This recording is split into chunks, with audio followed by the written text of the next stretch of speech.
মাছ রান্না করব। আর মাছের জন্য প্রথমে পেঁয়াজ কুচি দেব,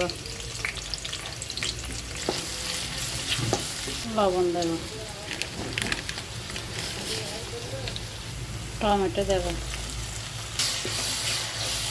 হলুদের গুঁড়ে, ধনের গুঁড়ে, মরিচের গুঁড়ে, পরিমাণ মতো সব ভালো করে নাড়াচাড়া করব। অল্প একটু পানি দিয়ে কষাবো। মরিচ কষানো হয়ে গেছে মাছের, এখন মাছগুলো দিয়ে দেবো।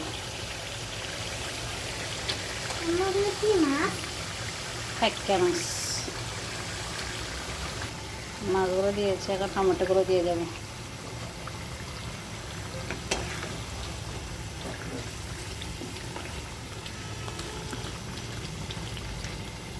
দেব